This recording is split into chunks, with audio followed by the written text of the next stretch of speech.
The David Letterman Show live with Valerie Bromfield, Edie McClure, Edwin Newman with the NBC News Update, and Frank Owens and the David Letterman Symphony Orchestra. Plus David's guests, John Sebastian, Boomer and trainer Ray Berwick, baseball semi-immortal Bob Uecker, sports scientist Gideon ARIEL, world paddleball champion Hillary Hilton, and mountain climber Vera Komarkova. And now, a man whose only evidence of a personality is a confused facial expression, David Letterman.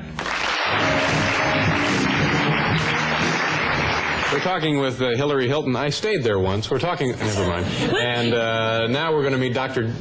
Gideon ARIEL, who is a sports scientist. He has developed a computerized method to help athletes increase their skills. Here he is now, Dr. Gideon ARIEL. Nice to see you, sir. You developed a scientific method that can help athletes improve their basic movements. Is that correct? How does that work? Well, anything that moves on Earth, whether it's an athlete or any object, behave according to the same principles. Gravity is gravity. So what we are doing, we're using aerospace technology, which developed in this country, in order to help athletes to improve their performance with Olympic athletes and general public. Who are some of the athletes that we might recognize that you've worked with? We work with Mac Wilkins, which won the Olympic Games in 1976, and very recently what was his event? Discus throw. Yeah. Also, we work with Al Orter, which, by the way, is 43 years old and is second in the world now, after he quit for 12 years the world. This was also discus? He is also in the discus. Yeah. Also, we're working with the women volleyball team to improve their takeoff and reaction to the volleyball, and they are also the best in the world now. Do you do any work with more popular sports as far as the American public is concerned, like football or tennis? Or? Yes, in fact, in our Cotter Sport Research Center in California, we have a whole center to analyze tennis with Vic Braden Tennis College. And we try to find out what actually make a tennis game, how tennis game compare with a racquetball game, and so forth. Mm-hmm. And that's all done, it's broken down into computers, and then I guess we're going to see an example. Well, the computer is only a machine. They say garbage in, garbage out, of course. Garbage in, garbage out, yes. However, utilizing the computer, you can calculate the velocity of the wrist, the velocity of the arm. Even we found very interesting things different between you and Hillary in their game of Well, I would hope so. Are we in danger of over-analyzing just recreational sport, do you think? I don't think so. What we're getting rid of is witchcraft, because today if you look at an athlete and you guess what he's doing right or what he's doing well, you basically just guessing. I mean, how do you know? When an engineer builds a bridge, he cannot just sit by the river and say, okay, build it this way or this way. You will have lots of cars in the Hudson River. They have to plenty of cars there anyway. Mechanics. Okay, we're going to take a look at, I'm uncertain as to what we're going to view first, but it's videotaped or film, I guess, that you made and of Hillary and myself. And if you're watching here in the studio, take a look at the monitors. If you're at home, I guess you're on TV. Well, here you are playing, and we're taking a high-speed film. We're using up to 200 frames per second, and then we will trace this movement into the computer. In fact, here you see yourself on the digitizer. From here... I'm on the where there? On a digitizer. On the digitizer.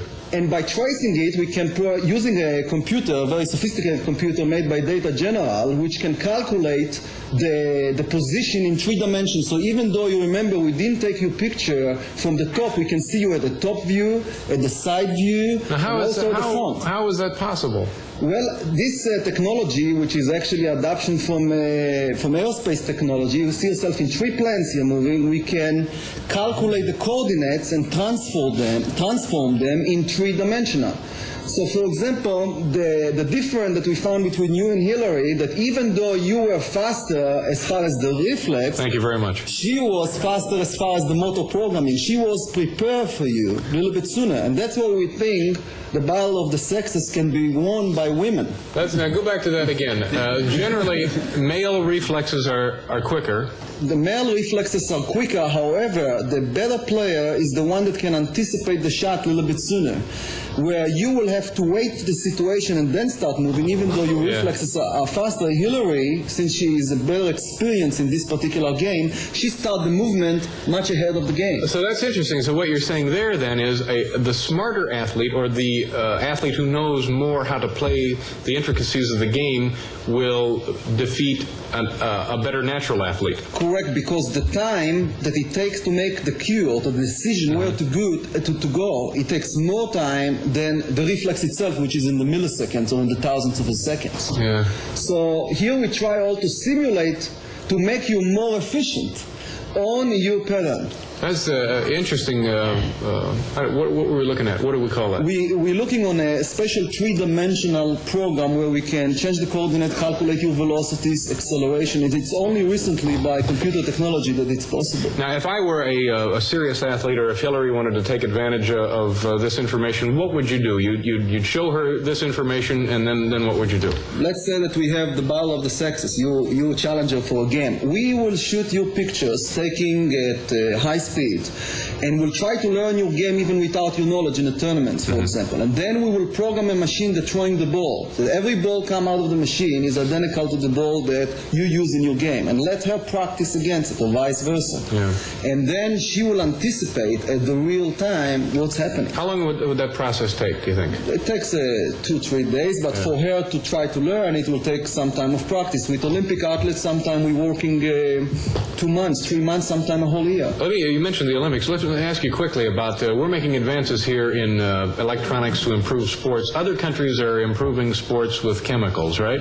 Yes, in fact, we think that this is the greatest thing that we have here, because according to our experience, we're developing new exercise equipment also controlled by a computer, and we're finding out that program the exercise will achieve more results than taking hormones or ergogenic aids. What kind of certain countries competing in the Olympics now are using drugs? What would those be? It's a pharmaceutical Olympics. They said that if you don't take the anabolic steroids, you cannot make the finals. The steroids... in fact, the athletes approach me all the time. I'm on the sport medicine committee, and they say, well, we'll see this time who's better, his drugs or my drugs. Okay, this is really true then. It is a drug Olympics. Fascinating area, but we have to leave because of station identification. Hillary Hilton and Gideon Ariel.